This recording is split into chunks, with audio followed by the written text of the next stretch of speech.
Aku pernah berpikir, rumah adalah tempat paling aman di dunia.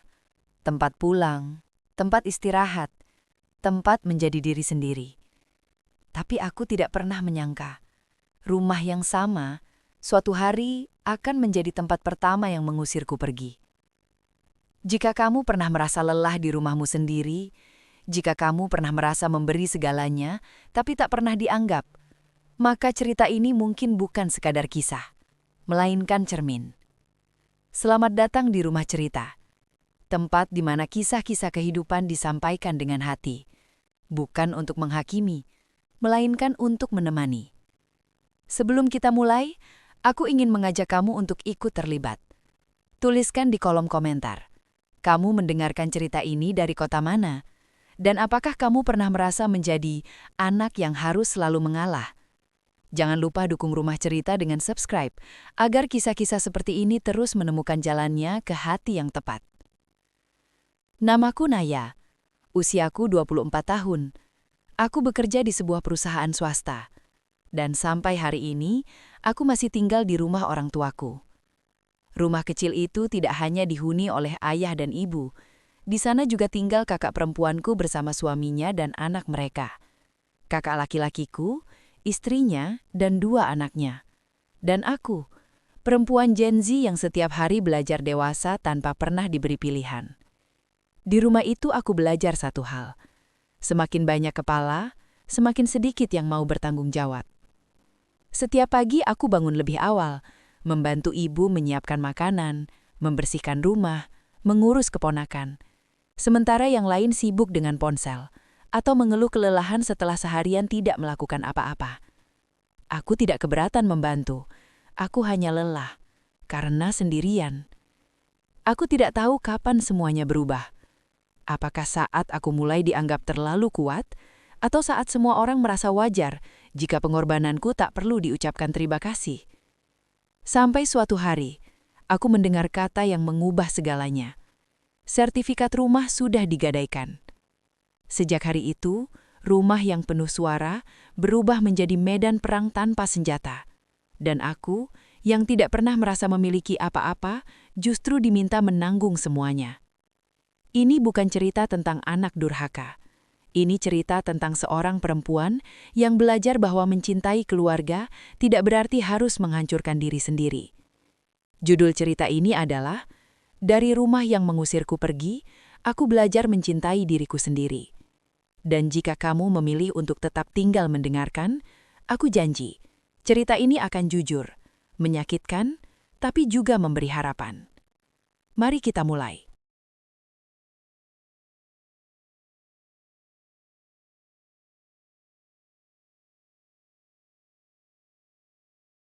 Pagi di rumah kami selalu dimulai dengan suara yang sama. Bunyi panci beradu, sendok jatuh ke lantai, dan langkah kecil anak-anak yang berlarian di ruang tamu sempit. Aku bangun lebih dulu dari semua orang. Jam menunjukkan pukul 5 pagi, sementara rumah masih setengah gelap. Aku berjalan pelan ke dapur, mengambil air, menyalakan kompor, lalu mulai menanak nasi. Tanganku bergerak otomatis, seolah sudah hafal apa yang harus dilakukan tanpa perlu berpikir. Ibu biasanya baru muncul 15 menit kemudian. Wajahnya terlihat lelah, meski hari belum benar-benar dimulai. Aku tersenyum kecil setiap melihatnya. Bukan karena aku baik-baik saja, tapi karena aku tahu, kalau aku tidak tersenyum, ibu akan bertanya, dan aku belum siap menjawab. Rumah ini kecil, 2 kamar tidur, 1 kamar mandi, 1 dapur yang menyatu dengan ruang makan. Tapi di dalamnya tinggal terlalu banyak orang. Ayah dan ibu, kakak laki-lakiku Bima dengan istrinya Selvi serta 2 anak mereka.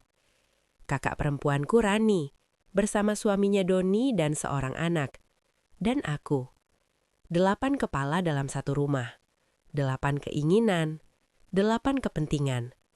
Tapi entah kenapa, tanggung jawabnya sering jatuh ke satu orang saja. Aku. Saat matahari mulai naik, satu persatu penghuni rumah bangun. Selvi keluar dari kamar dengan daster rapi dan ponsel di tangan. Ia duduk di meja makan sambil menggulir layar. Sesekali tertawa kecil melihat sesuatu di media sosial. "Nak, nanti bikinin aku teh ya," katanya tanpa menoleh. Aku mengangguk. Selalu mengangguk. Tak lama Rani muncul sambil menggendong anaknya. Wajahnya terlihat datar. Rambutnya diikat asal. Doni masih di kamar. Katanya semalam begadang nonton bola. Alasannya selalu sama. Aku menatap piring di meja. Nasi, lauk sederhana, sambal, sayur. Semua hasil kerja ibu dan aku. Tidak ada yang membantu sejak awal. Tapi saat makan, semua duduk rapi, seolah itu hal yang wajar. Aku duduk paling akhir. Kadang makan ketika yang lain sudah selesai. Di meja makan obrolan selalu ramai, tapi jarang menyentuhku. Selfie bercerita tentang tas baru yang ia lihat di mall. Rani mengeluh harga susu anak makin mahal. Bima sibuk memberi nasihat tentang hidup, meski pekerjaannya sendiri tidak pernah benar-benar stabil. Ayah diam. Ibu hanya mendengarkan. Aku menyuap nasi perlahan. Di dalam kepalaku aku menghitung. Gaji bulan ini, biaya transport, tabungan, dan sisa yang bisa aku simpan. Aku orangnya hemat, bukan karena pelit, tapi karena aku selalu merasa aku satu-satunya yang harus siap kalau sesuatu terjadi. Setelah makan, piring-piring menumpuk di wastafel.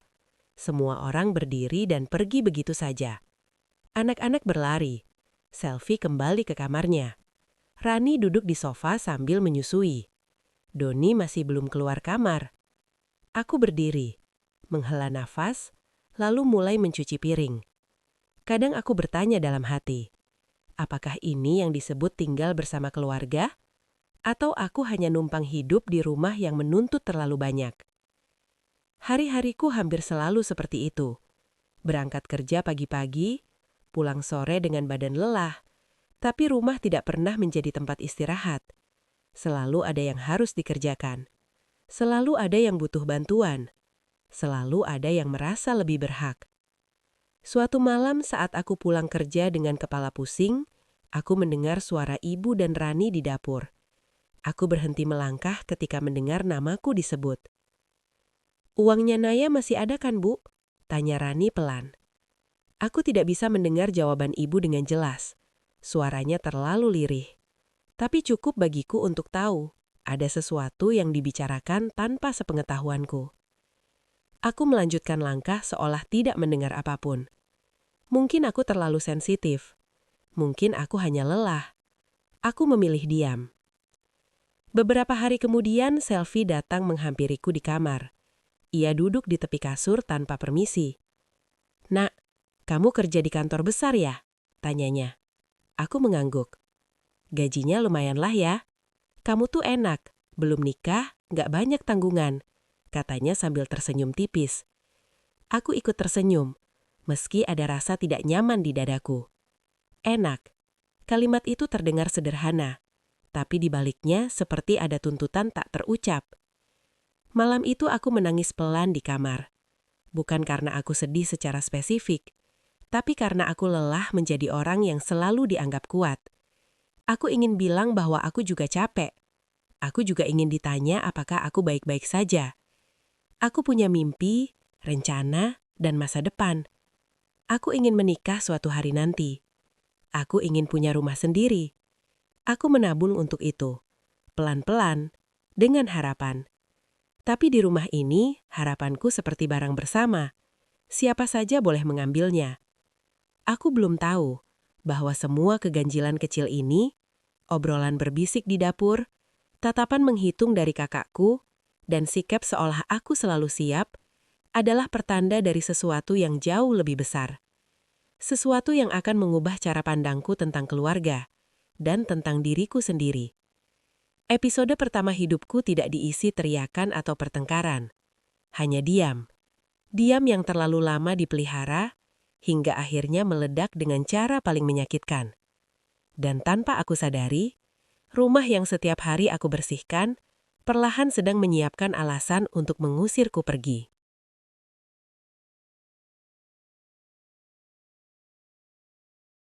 Hari-hari di rumah berjalan seperti air yang menggenang. Tenang di permukaan, tapi keruh di dasar.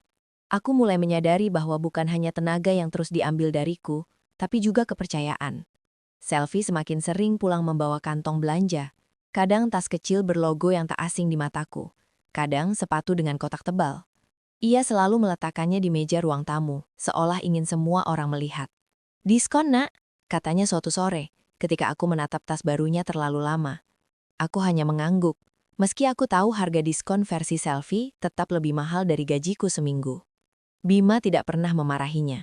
Ia justru terlihat bangga. "Be consider penampilan juga investasi," katanya suatu malam sambil tertawa, entah kepada siapa. Investasi. Kata itu mulai sering terdengar di rumah kami. Sementara itu, Doni, suami Rani, semakin jarang keluar rumah. Pagi ia bangun siang, siang menonton televisi, malam bermain ponsel. Sesekali ia berkata sedang mencari kerja, tapi aku tidak pernah melihat satupun panggilan wawancara. Rani menutupinya dengan senyum lelah. "Namanya juga rezeki belum ketemu," katanya pada ibu. Ibu selalu mengangguk, selalu mengerti, selalu memaklumi. Dan aku mulai merasa menjadi satu-satunya orang yang melihat ada yang salah. Suatu malam, ketika aku membantu ibu melipat pakaian, aku melihat amplop coklat di dalam lemari. Ibu terlihat gugup saat aku menyentuhnya. "Itu apa, Bu?" tanyaku. Ibu tersenyum kaku. "Bukan apa-apa, arsip lama." Aku tidak bertanya lagi. Tapi sejak saat itu, hatiku tidak pernah benar-benar tenang. Beberapa hari kemudian, Rani menghampiriku ketika aku sedang menyapu halaman kecil depan rumah. "Nak," katanya pelan. "Kalau misalnya ibu butuh bantuan sedikit, kamu nggak keberatan kan?" Aku berhenti menyapu. "Maksudnya?" tanyaku. "Ya, cuma sementara. Kamu kan belum ada rencana besar." "Belum ada rencana besar." Kalimat itu kembali menusuk, seperti sebelumnya. Seolah masa depanku bisa ditunda, dipinjam, atau dihapus kapan saja. Aku menatap Rani, kakakku sendiri. Perempuan yang dulu menemaniku belajar, sekarang berbicara seperti orang asing. "Aku nabung buat masa depanku juga, Kak," jawabku pelan. Rani terdiam sejenak, lalu tersenyum. Iya, aku cuma nanya." Tapi aku tahu, pertanyaan itu bukan sekedar tanya, itu permintaan yang disamarkan. Malam itu, aku mendengar ibu dan Bima berbicara di ruang tengah. Suara mereka pelan, tapi cukup jelas bagiku yang sedang di kamar dengan pintu setengah terbuka. "Tenang aja, Bu, ini peluang bagus," kata Bima yakin. "Uangnya muter, rumah aman, nanti malah untung." Aku menahan nafas. "Apa nggak terlalu berisiko?" Suara ibu terdengar ragu. "Namanya usaha, Bu. Kalau takut terus, kapan majunya?" Aku ingin keluar. Ingin bertanya. Tapi kakiku terasa berat. Aku kembali ke kasur, memeluk lutut sendiri. Sejak kapan rumah ini mulai menjadi satu-satunya orang yang melihat ada yang salah, padahal aku ikut menopangnya setiap hari. Hari-hari berikutnya aku mulai lebih memperhatikan. Ibu sering terlihat gelisah. Ayah semakin pendiam. Selfie semakin sering memamerkan barang baru.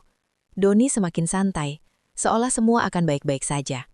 Dan aku mulai merasa seperti tamu di rumah sendiri.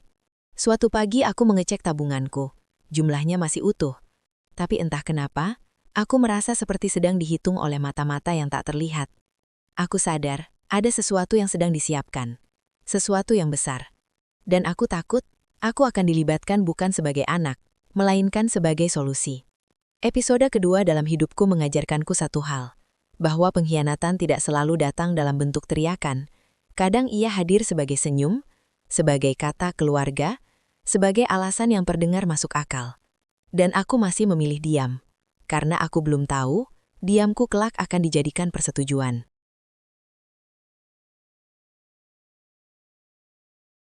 Aku mulai menyadari ada sesuatu yang hilang di rumah ini. Bukan barang, bukan orang, tapi rasa aman. Ibu tidak lagi secerah dulu.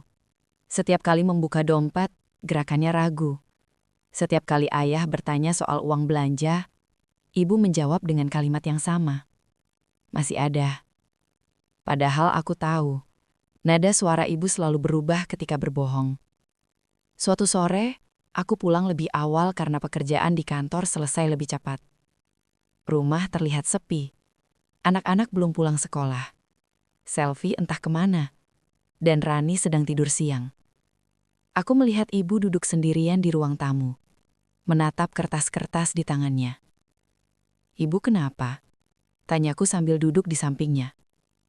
Ibu tersentak kecil, lalu buru-buru menyusun kertas itu. "Gak apa-apa, Nak." Aku mengenali kertas itu. Bukan karena aku pernah melihatnya sebelumnya, tapi karena instingku berkata itu penting. "Bu," kataku pelan. "Akhir-akhir ini ibu kelihatan capek." Ibu tersenyum. Senyum yang terlalu cepat. "Ibu baik-baik saja." Aku ingin memeluknya, ingin bertanya lebih jauh. Tapi ada jarak tak kasat mata yang tiba-tiba tumbuh di antara kami. Malam itu, aku kembali mendengar bisikan. Kali ini dari kamar Bima dan Selvi.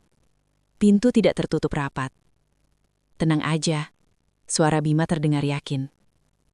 "Tabungan ibu masih ada. Lagi pula, Naya juga ada." Kalimat itu membuat dadaku sesak.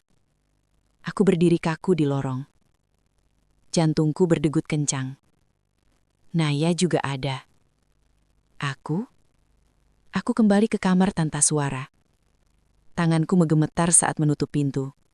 Aku duduk di lantai, menyandarkan punggung ke dinding, mencoba mencerna apa yang baru saja ku dengar.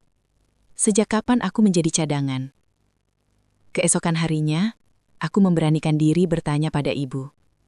Kami sedang di dapur, hanya berdua. "Bu," kataku, "uang tabungan ibu masih aman kan?" Ibu terdiam cukup lama.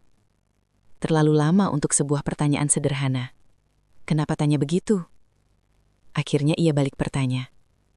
"Karena akhir-akhir ini aku dengar banyak hal." Jawabku jujur. Ibu menghela napas panjang.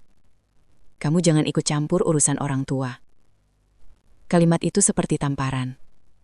Aku menatap ibu. "Bu, aku anak ibu." Ibu tidak menjawab. Ia hanya menunduk, lalu beranjak pergi. Sejak saat itu, aku tahu. Aku tidak lagi dianggap anak dalam hal kepercayaan, tapi tetap dianggap anak dalam hal pengorbanan. Beberapa hari kemudian, Rani mendatangiku. Kali ini lebih berani. "Nak," katanya sambil duduk di kasurku. "Ibu sempat pakai sedikit uang tabungan." Sedikit. Kata yang terlalu ringan untuk sesuatu yang berat. "Buat apa?" tanyaku. Rani menggigit bibirnya. "Buat DP tanah. Lumayanlah, nanti bisa KPR." Dunia terasa berputar. Bukannya uang itu buat rencana masa depan aku? Suaraku bergetar. Rani menunduk. "Kamu kan masih lama nikahnya." Aku tertawa kecil. Bukan karena lucu, tapi karena sakit. Malam itu, aku menangis lebih lama dari biasanya. Aku membuka aplikasi tabungan, memastikan uangku masih ada. Masih. Tapi ketenangan itu palsu. Aku sadar, bukan soal uangnya, tapi bagaimana masa depanku diputuskan tanpa persetujuanku. Dan di tengah semua itu, satu kalimat mulai sering terdengar di rumah. Sertifikat rumah. Awalnya hanya sepintas. Sebagai bahan obrolan. Sebagai istilah asing yang perlahan menjadi akrab. Aku mendengarnya dari Bima saat berbicara dengan ayah. Aku mendengarnya dari ibu saat menelpon seseorang. Aku mendengarnya dari Selvi dengan nada bangga. "Kalau berhasil, kita bisa renov rumah," katanya suatu malam. Renov rumah. Rumah yang bahkan belum tentu aman. Aku mulai sulit tidur. Setiap malam, pikiranku dipenuhi kemungkinan terburuk. Bagaimana jika rumah ini hilang? Kemana kami akan pergi? Dan di antara semua pertanyaan itu, satu yang paling menyakitkan. Di mana posisiku dalam keluarga ini? Aku ingin berbicara. Aku ingin bertanya. Tapi setiap kali membuka mulut, aku dihadapkan pada satu kenyataan. Kejujuran di rumah ini bukan sesuatu yang diinginkan. Episode ketiga hidupku mengajarkanku bahwa ketika keluarga mulai menyembunyikan hal besar darimu, itu bukan karena mereka tidak percaya padamu, tapi karena mereka takut kamu akan berkata tidak. Dan untuk pertama kalinya, aku mulai berpikir bahwa diamku bukan lagi pilihan yang aman.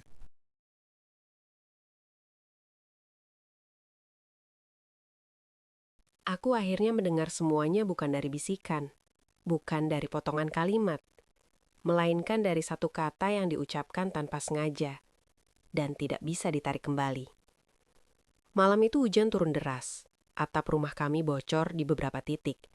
Air menetes ke ember plastik yang sudah biasa kami siapkan. Aku baru saja selesai membersihkan dapur ketika ayah memanggil Bima ke ruang tamu. Suaranya berat, berbeda dari biasanya. Aku tidak berniat menguping, tapi rumah ini terlalu kecil untuk menyimpan rahasia. "Kamu yakin dengan keputusan ini?" tanya ayah. Bima menghela napas.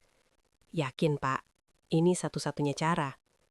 "Apa ibu kamu tahu risikonya?" "Iya, lagi pula cuma sementara." Sementara. Kata itu lagi. Aku berdiri di balik pintu kamar. Jantungku berdegup cepat. Ada firasat buruk yang menekan dadaku, membuat napasku terasa pendek. "Apa yang sementara?" Suara ayah meninggi sedikit. Bima terdiam sejenak, lalu berkata dengan suara lebih pelan. "Sertifikat rumah." Aku merasa lantai di bawah kakiku menghilang. Ayah tidak langsung menjawab. Yang terdengar hanya suara hujan dan napas berat dua lelaki yang sama-sama lelah, dengan cara yang berbeda. "Kamu sudah menggadaikannya?" tanya ayah akhirnya. "Iya." Satu kata itu menghantamku lebih keras dari apapun. Aku masuk ke kamar dan menutup pintu pelan, lalu duduk di tepi kasur. Tanganku gemetar, kepalaku enuh. Aku mencoba mengatur napas, tapi pikiranku melompat kemana-mana. Rumah ini, satu-satunya tempat kami berlindung, digadaikan, tanpa pernah ada satupun yang bertanya pendapatku. Tak lama kemudian, ibu masuk ke kamarku. Wajahnya pucat, matanya merah. "Naya," katanya pelan. Aku menatapnya. Untuk pertama kalinya, aku tidak tersenyum. "Ibu, rumah ini digadaikan." Ibu menunduk, tangannya meremas ujung bajunya. "Cuma sementara, Nak." Aku berdiri, dadaku terasa panas. Kenapa aku tidak tahu? Suaraku bergetar. Kenapa semuanya dibicarakan tanpa aku? Ibu mengangkat wajahnya. "Karena kamu pasti khawatir." Aku tertawa kecil, getir. "Ibu benar, aku khawatir. Karena ini rumah kita. Karena aku juga tinggal di sini." Ibu terdiam. "Dan kalau ini gagal?" tanyaku. "Kalau investasinya tidak jalan?" Ibu mengusap wajahnya. "Bima bilang ini aman." Aman. Dari semua kata yang bisa dipilih, itu yang paling menyakitkan. Malam itu untuk pertama kalinya aku bicara di depan semua orang. Kami berkumpul di ruang tamu. Selfie duduk dengan tangan terlipat, wajahnya datar. Rani menunduk. Doni sibuk dengan ponselnya. "Kenapa tidak ada yang bilang ke aku?" tanyaku. Suaraku berusaha tetap tenang. Bima menatapku. "Ini urusan orang tua." "Aku tinggal di sini," jawabku. "Aku ikut bersih-bersih, aku ikut bayar listrik, aku ikut jaga rumah ini." "Itu pilihan kamu," sela selfie dingin. Kalimat itu membuat dadaku sesak. "Pilihan?" Aku menatapnya. "Atau kebiasaan kalian memanfaatkan?" Suasana langsung berubah. Ibu memanggil namaku pelan. Ayah menghela napas panjang. "Kamu jangan kurang ajar," kata Bima dengan nada naik. "Kita keluarga." Keluarga, kata yang selalu digunakan untuk membungkam. "Kalau keluarga," jawabku sambil menahan air mata, "kenapa aku tidak dilibatkan saat keputusan sebesar ini diambil?" Tidak ada yang menjawab. Rani akhirnya bersuara. "Naya, kamu terlalu memikirkan diri sendiri." Kalimat itu membuat sesuatu di dalam diriku runtuh. Aku menatap kakakku, perempuan yang diam-diam mengambil uang ibu. Aku memikirkan diriku sendiri karena tidak ada satupun dari kalian yang memikirkanku. Hening. Aku masuk ke kamar malam itu dengan tubuh gemetar. Aku tidak menangis. Air mataku seolah habis.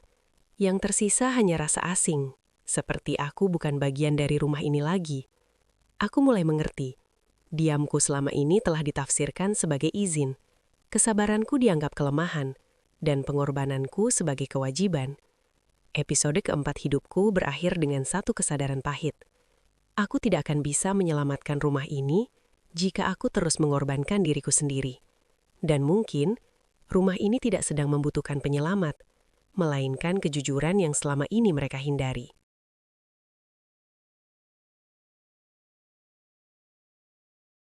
Hari ketika semuanya terbongkar datang tanpa peringatan. Tidak ada hujan, tidak ada pertanda buruk dari langit. Yang ada hanya satu panggilan telepon yang membuat rumah kami berubah menjadi tempat paling bising yang pernah aku kenal. Bima menerima telepon itu pagi hari, saat aku sedang bersiap berangkat kerja. Wajahnya yang biasanya penuh percaya diri mendadak pucat. Ia berdiri di tengah ruang tamu, berbicara dengan suara tertahan, tapi nada paniknya tidak bisa disembunyikan. Apa maksudnya dibekukan? Tidak mungkin, ini kan sudah dijanjikan. Aku berhenti di ambang pintu kamar, jantungku berdetak cepat. Selfie keluar menyusul, wajahnya tegang. "Kenapa?" tanyanya. Bima menutup telepon, lalu mengusap wajahnya berulang kali. Aplikasinya hilang, grupnya dibubarin. Kalimat itu seperti bom. "Apa maksud kamu?" Suara Selfie meninggi. "Investasinya bermasalah." Aku melihat ibu keluar dari dapur. Tangannya gemetar saat memegang lap. Ayah berdiri di belakangnya, wajahnya kosong. "Bermasalah itu gimana, Bim?" tanya ayah. Bima tidak langsung menjawab, matanya berkaca-kaca. Kemungkinan besar, bodong. Satu kata itu mengubah segalanya. Selfie langsung menangis. Rani memeluk anaknya erat. Doni berdiri tanpa ekspresi, seperti biasa. Ibu terduduk di kursi, napasnya terengah. Aku berdiri kaku. Bodong. Artinya, uang itu tidak kembali. Artinya, sertifikat rumah dalam bahaya. "Apa bank sudah hubungi?" tanya ayah pelan. Bima mengangguk. Suratnya mungkin menyusul. Suasana rumah menjadi kacau. Tangisan bercampur teriakan. Selfie menyalahkan Bima karena terlalu percaya orang. Bima balik menyalahkan Selfie karena tuntutan gaya hidupnya. Rani menyalahkan keadaan. Doni tetap diam. Dan di tengah kekacauan itu, mataku bertemu dengan mata ibu. Ada sesuatu di sana. Bukan panik, bukan marah, tapi harap. Hatiku langsung tenggelam. Malam itu, kami berkumpul lagi di ruang tamu. Kali ini bukan untuk bicara, tapi untuk mencari jalan keluar. Ayah terlihat lebih tua dari biasanya. Ibu tak berhenti mengusap dadanya. "Kalau nggak dibayar, rumah ini disita," kata Bima pelan. Hening. "Ada tabungan lagi?" tanya Rani pada ibu. Ibu menunduk. Sudah hampir habis. Semua mata perlahan beralih kepadaku. Aku merasakan dadaku sesak. "Naya," suara ibu terdengar sangat lembut. "Kamu masih punya tabungan kan?" Aku menatap ibu.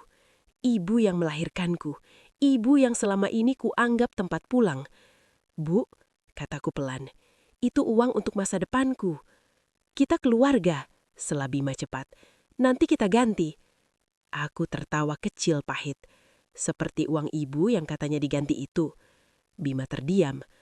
"Kamu kan masih muda," kata Selfie tiba-tiba. "Masih bisa cari lagi." Kalimat itu membuat tanganku mengepal. "Kenapa selalu aku?" tanyaku akhirnya. Suaraku bergetar, tapi jelas. "Kenapa bukan kalian yang bertanggung jawab penuh?" "Jangan egois," Rani membentak. "Ini rumah orang tua." "Dan aku anak orang tua," balasku. Air mataku jatuh. Kenapa masa depanku selalu dianggap paling bisa dikorbankan? Ibu menangis. Ayah memijat pelipisnya. Tidak ada yang menjawab. Malam itu, aku masuk ke kamar dengan perasaan hancur. Aku duduk di lantai, memeluk lutut. Untuk pertama kalinya, aku merasa benar-benar sendirian meski dikelilingi keluarga. Aku membuka rekening tabunganku. Angkanya masih utuh, tapi kini angka itu terasa seperti beban, seolah bukan milikku lagi. Aku sadar satu hal yang menakutkan. Mereka tidak meminta bantuanku, mereka mengharapkannya. Episode kelima hidupku mengajarkanku bahwa ketika krisis datang, topeng keluarga bisa jatuh, dan yang tersisa hanyalah siapa yang paling mudah dikorbankan. Dan malam itu, untuk pertama kalinya, aku bertanya pada diriku sendiri dengan jujur. Jika aku menyelamatkan rumah ini, siapa yang akan menyelamatkan aku?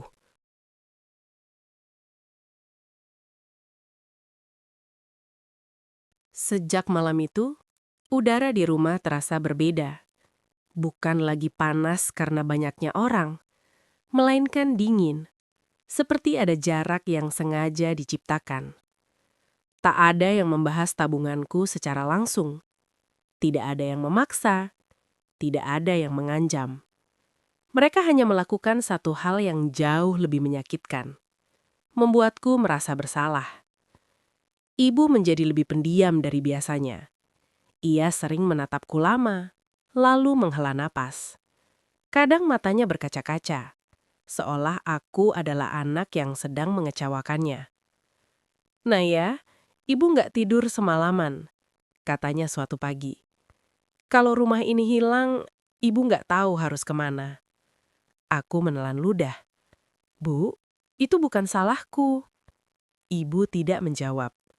Diamnya jauh lebih keras dari teriakan. Bima mulai berubah. Ia tidak lagi bicara lembut. Setiap kali aku lewat, ia menghela napas keras, seolah keberadaan Ki mengganggu. Orang hidup harus tahu prioritas, katanya suatu sore, entah ditujukan pada siapa. Bukan mikirin diri sendiri terus. Selfie ikut menimpali dengan nada sinis. Kalau masih tinggal di rumah orang tua, ya harus tahu diri. Aku menatapnya. Aku tinggal di rumah orang tua, yang setiap hari aku bersihkan. Yang setiap piringnya aku cuci. Yang setiap sudutnya aku jaga. Dan tiba-tiba aku yang tidak tahu diri. Rani juga mulai berubah. Ia tak lagi bersikap lembut. Ketika aku menolak membantu sesuatu, ia langsung bersuara keras. Capek-capek kita besarin kamu, sekarang giliran diminta bantu malah berhitungan. Aku ingin tertawa. Aku ingin bertanya, kapan tepatnya aku dibesarkan oleh mereka? Ayah masih diam. Diam yang membuatku kecewa. Diam yang terasa seperti pengkhianatan paling sunyi. Puncaknya terjadi malam itu. Kami sedang berkumpul di ruang tamu. Surat dari bank akhirnya datang. Amplop putih itu tergeletak di meja. Seperti vonis yang tak bisa dibantah. Kalau nggak dibayar bulan depan, rumah ini disita, kata Bima datar. Ibu langsung menangis. Selfie memeluk anak-anaknya. Rani panik. Doni berdiri gelisah, tapi tetap tidak berkata apa-apa. Semua mata kembali mengarah padaku. Aku berdiri. Tanganku dingin, tapi suaraku justru terasa sangat jernih. Aku nggak bisa, kataku. Satu kalimat, sederhana, tapi cukup untuk membuat suasana meledak. Kamu tega lihat orang tua kayak gini? Bima membentak. Ini bukan soal tega, jawabku sambil menahan air mata. Ini soal batas. Kamu egois, teriak Rani. Kamu pikir kamu siapa? Aku menatap mereka satu persatu. Kalian pikir aku siapa? Hening. Aku bukan mesin ATM. Aku bukan cadangan. Aku anak juga. Aku punya masa depan. Ibu berdiri. Wajahnya penuh air mata. Kalau kamu gak mau bantu, mungkin kamu gak perlu tinggal di sini lagi. Kalimat itu keluar begitu saja. Pelan, tapi menghancurkan. Aku menatap ibu. Perempuan yang selalu kubela. Perempuan yang selalu kupilih. Bu, ibu serius? Ibu tidak menjawab. Ia hanya menangis. Dan disitulah aku tahu. Aku sudah kehilangan rumah ini. Aku masuk ke kamar. Memasukkan beberapa pakaian ke dalam tas. Tanganku gemetar. Napasku pendek. Tidak ada yang menahanku. Tidak ada yang meminta maaf. Tidak ada yang berkata, tinggallah. Saat aku melangkah ke pintu, ayah menatapku. Untuk sesaat, aku berharap ia akan berkata sesuatu. Tapi ia hanya berkata pelan. Hati-hati di jalan.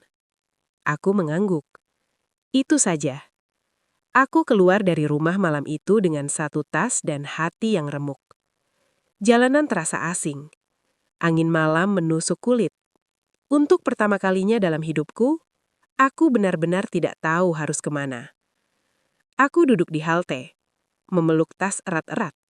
Air mataku jatuh tanpa suara. Bukan karena aku miskin, bukan karena aku takut, tapi karena aku baru saja diusir oleh rumah yang selama ini kuanggap segalanya. Episode ke-6 hidupku berakhir di trotoar yang dingin, dengan satu kesadaran pahit. Terkadang mencintai diri sendiri berarti berani pergi dari tempat yang terus melukaimu, meski tempat itu bernama keluarga.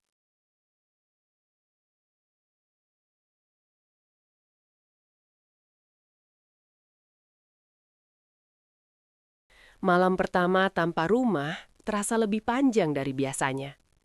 Aku duduk di bangku kayu halte sampai larut, menatap lampu jalan yang satu persatu redup. Kota tetap berjalan seperti biasa.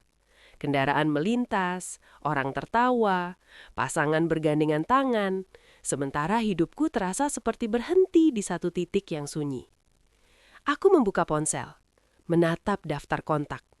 Banyak nama, tapi tidak ada yang benar-benar terasa aman untuk dihubungi. Akhirnya, tanpa banyak berpikir, aku mengetik satu nama yang tidak pernah berubah sejak SMA. Raka. Aku boleh numpang sebentar? Pesan itu terkirim.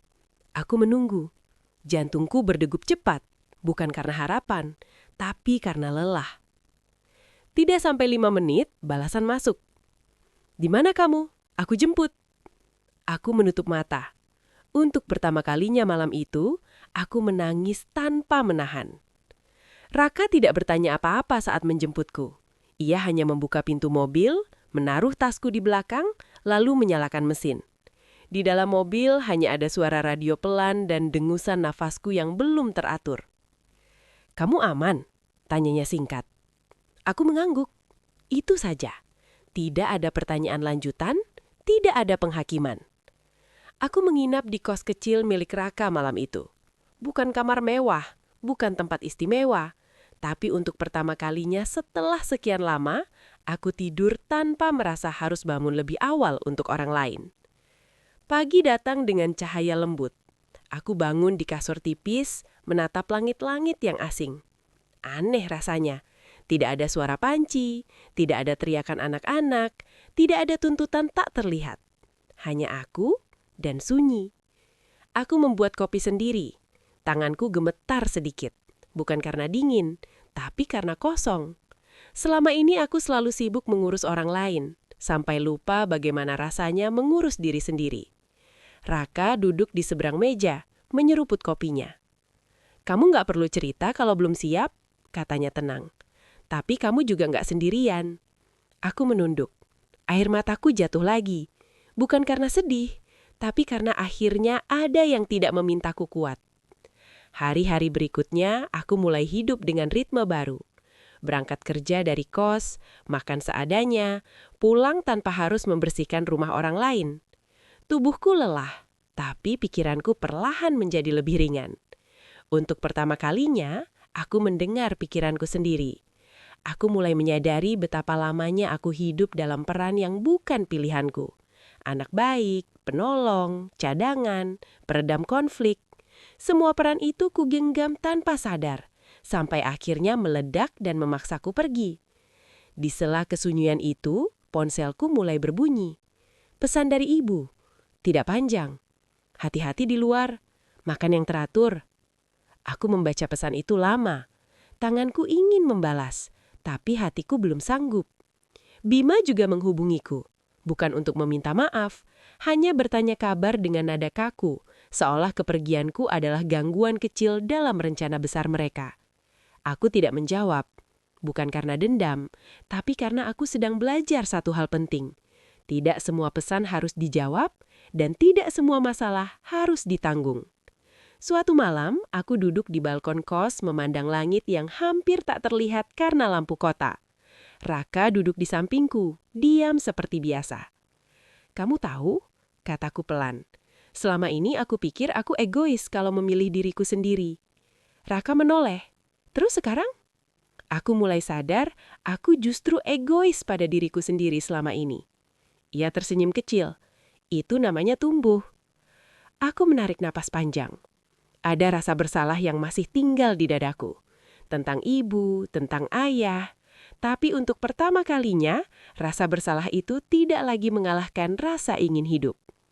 Aku mulai menata ulang tabunganku, menyusun rencana, mencari kos yang lebih tetap. Aku tidak kabur, aku hanya mundur selangkah untuk bernafas. Episode ke-7 hidupku tidak berisi solusi, tidak ada keajaiban, tidak ada keluarga yang tiba-tiba berubah. Tapi ada satu hal yang lahir pelan-pelan. Keberanian untuk berkata, aku juga penting. Dan di tengah kesunyian itu, aku mulai mengerti bahwa pergi bukan selalu berarti meninggalkan. Kadang, itu adalah cara paling jujur untuk menyelamatkan diri sendiri.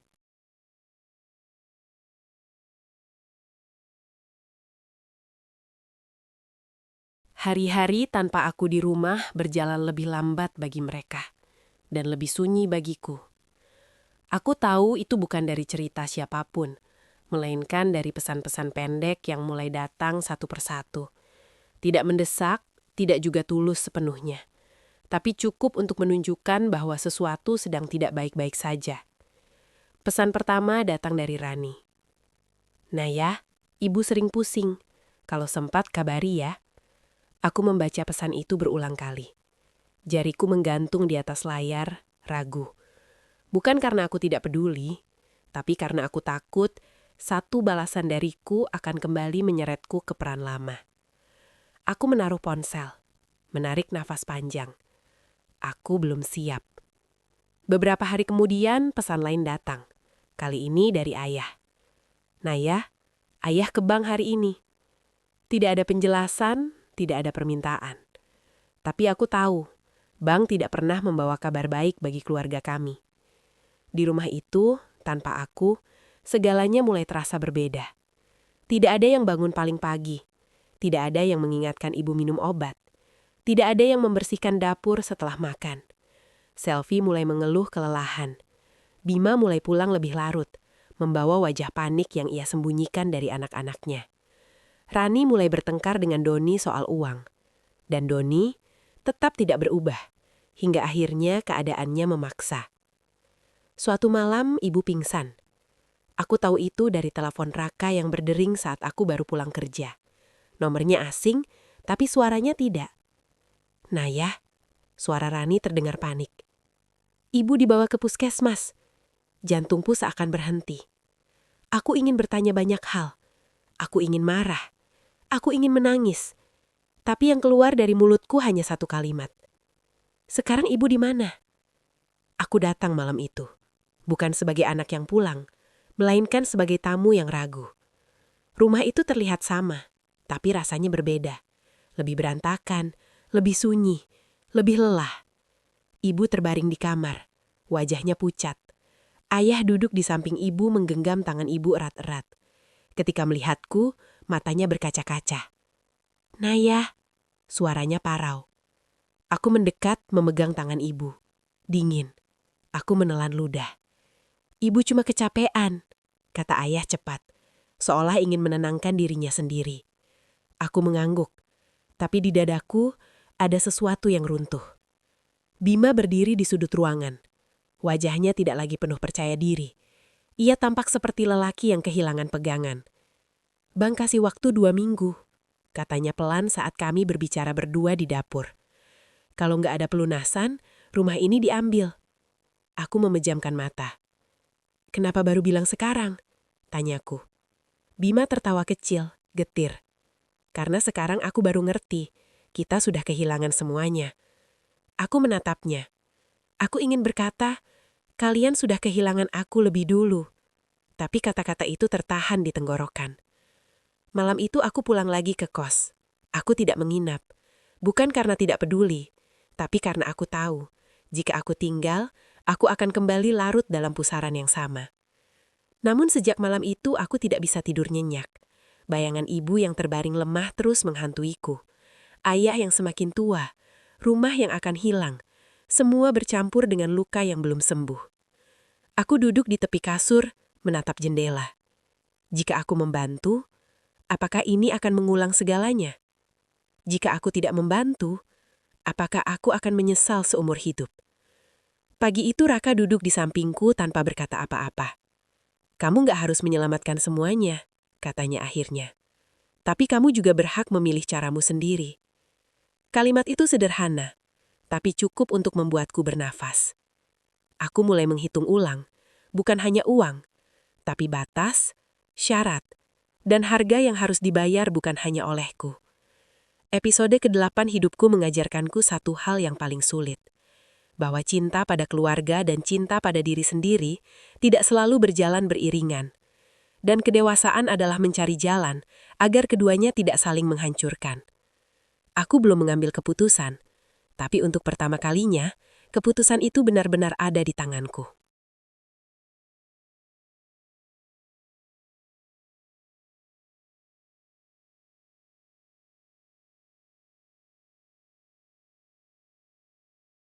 Aku kembali ke rumah itu 3 hari setelah ibu pingsan. Bukan dengan koper besar, bukan dengan wajah kalah. Aku datang membawa 1 tas, 1 map berisi kertas, dan 1 niat yang sudah kupikirkan matang-matang. Rumah itu menyambutku dengan keheningan canggung. Tidak ada suara televisi, tidak ada tawa anak-anak. Semua orang seperti menunggu, tapi tidak tahu harus berkata apa. Aku duduk di ruang tamu. Ayah, ibu, Bima, Selvi, Rani, dan Doni ikut duduk. Tidak melingkar, tidak sejajar, seperti sidang yang tidak pernah mereka minta, tapi akhirnya harus mereka hadapi. Aku mau bicara, kataku pelan. Tidak ada yang memotong. Aku mau bantu, tapi bukan seperti dulu. Kalimat itu membuat Selvi langsung menegakkan punggung. Bima menunduk, Rani menggenggam tangan ibu lebih erat. Aku nggak akan kasih uang tanpa kejelasan. Aku nggak akan jadi tempat numpang salah lagi. Dan aku tidak akan mengorbankan hidupku sendiri. Aku membuka map itu. Ada catatan, perhitungan, dan 1 lembar kesepakatan sederhana yang kutui sendiri.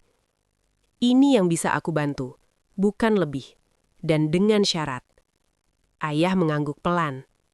Ayah dengar. Syarat pertama, Bima harus menjual mobilnya. Mobil yang selama ini jadi simbol gengsi, padahal cicilannya menjerat leher keluarga. Selvi langsung menyelah. Mobil itu buat kerja. Kerja apa, Sel? Tanyaku tenang. Kamu lebih sering pamer daripada pakai. Ruangan membeku. Syarat kedua, Rani dan Doni harus mengembalikan uang ibu. Tidak sekaligus, tidak sekarang, tapi dicicil dan dicatat. Doni menelan ludah. Aku bisa cari kerja tambahan. Aku menatapnya. Bukan bisa, harus. Syarat ketiga, ibu tidak lagi mengeluarkan uang diam-diam untuk siapapun. Semua keputusan keuangan dibicarakan bersama ayah. Ibu menangis. Bukan karena marah, tapi karena mungkin untuk pertama kalinya ia merasa dilepas dari beban menyenangkan semua anaknya. Dan syarat terakhir, yang paling berat. Aku tidak akan tinggal di sini. Sunyi. Aku tetap anak ibu dan ayah. Aku akan datang, aku akan peduli, tapi aku tidak tinggal, karena aku butuh ruang untuk hidupku sendiri. Ayah memejamkan mata. Lama, lalu mengangguk. Kamu benar. Keputusan itu tidak menyelesaikan semuanya. Tapi hari itu, sesuatu berubah. Bima mulai menjual mobilnya seminggu kemudian. Wajahnya muram tapi tidak lagi membela diri. Selvi berhenti memamerkan barang-barang barunya. Entah malu, entah sadar. Doni benar-benar melamar kerja. Tidak besar, tidak mewah, tapi nyata. Rani mulai belajar berkata tidak pada keinginannya sendiri. Dan ibu mulai belajar istirahat. Aku tidak jadi pahlawan. Aku tidak menyelamatkan rumah itu sendirian. Aku hanya berhenti menjadi korban yang diam. Di luar rumah itu hidupku juga bergerak. Aku bekerja dengan lebih tenang. Aku mulai menabung bukan dengan rasa bersalah. Aku mulai tertawa lagi. Raka sering menemaniku. Tidak pernah memaksa, tidak pernah menggurui, hanya hadir. "Kamu berubah," katanya suatu sore.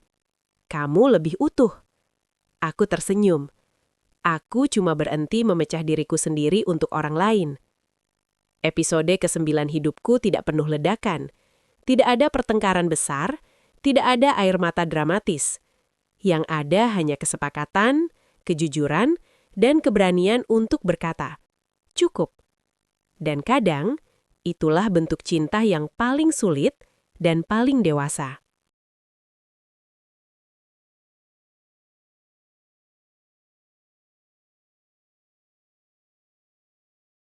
Aku berdiri di depan rumah itu pada suatu sore yang tenang. Bukan karena terpaksa, bukan karena dipanggil. Aku datang karena aku ingin. Rumah itu masih kecil, catnya mulai pudar, pagar besinya berdecit pelan saat kubuka. Tapi ada sesuatu yang berbeda. Udara di dalamnya tidak lagi terasa sesak. Tidak ada teriakan, tidak ada wajah-wajah tegang yang menunggu siapa harus disalahkan hari ini. Ibu duduk di ruang tamu, merajut. Ayah membaca koran dengan kacamata yang sedikit melorot. Ketika mereka melihatku, senyum yang muncul bukan senyum lega karena penyelamat datang, melainkan senyum rindu. "Kamu kelihatan sehat," kata ibu. Aku mengangguk. Ibu juga. Kami berbincang ringan tentang cuaca, tentang tetangga, tentang hal-hal kecil yang dulu tenggelam oleh masalah besar. Tidak ada pembahasan uang, tidak ada keluhan terselubung, dan anehnya, itu terasa damai. Bima datang menyusul. Wajahnya lebih kurus, tapi matanya lebih jujur. "Aku sudah lunasi sebagian utang," katanya. Tidak bangga, tidak mengharap pujian, hanya laporan. Aku mengangguk. Bagus. Selfie tidak banyak bicara. Ia hanya menyodorkan teh hangat, lalu duduk tanpa membuka ponsel mahalnya. Untuk pertama kalinya, aku melihatnya hadir sepenuhnya. Rani dan Doni datang kemudian bersama anak-anak mereka. Doni bercerita tentang pekerjaannya yang baru, melelahkan tapi stabil. Rani mendengarkan, sesekali tersenyum, tidak lagi membandingkan hidupnya dengan siapapun. Aku melihat mereka semua, dan hatiku terasa ringgan. Rumah itu tidak sempurna, keluargaku tidak tiba-tiba menjadi ideal, tapi mereka berubah, pelan, canggung, dan nyata. Sebelum pulang, ayah memanggilku. "Naya," katanya, suaranya bergetar. "Terima kasih, bukan karena uangmu, tapi karena kamu berani berkata jujur." Aku menahan air mata. "Aku juga belajar dari ayah dan ibu," jawabku pelan. Belajar bahwa mencintai tidak selalu berarti mengorbankan diri sampai habis. Malam itu aku pulang ke tempatku sendiri, ke hidup yang kupilih dengan sadar. Di sana, Raka menungguku. Kami duduk berdampingan, seperti dulu saat SMA, dua orang yang saling mengenal sebelum dunia mengajarkan terlalu banyak luka. "Akhirnya selesai?" tanyanya. Aku tersenyum. Bukan selesai, tapi aku sudah sampai di tempat yang tepat. Ia menggenggam tanganku. Tidak erat, tidak menuntut, cukup ada. Aku sadar kebahagiaan tidak selalu datang dengan kemenangan besar. Kadang kebahagiaan datang saat kita berhenti meminta izin untuk bahagia. Dari rumah yang pernah mengusirku, aku belajar bahwa aku berharga, bahwa suaraku penting, bahwa aku boleh memilih hidupku sendiri tanpa membenci siapapun. Dan untuk pertama kalinya, aku pulang tanpa kehilangan diriku sendiri. Jika kamu merasa kisah ini dekat dengan hidupmu, tuliskan di komentar kamu mendengarkan dari kota mana dan bagian mana yang paling menyentuh hatimu. Jangan lupa like, subscribe, dan bagikan agar lebih banyak hati yang merasa tidak sendirian. Karena di Rumah Cerita, setiap luka layak didengar dan setiap orang berhak bahagia.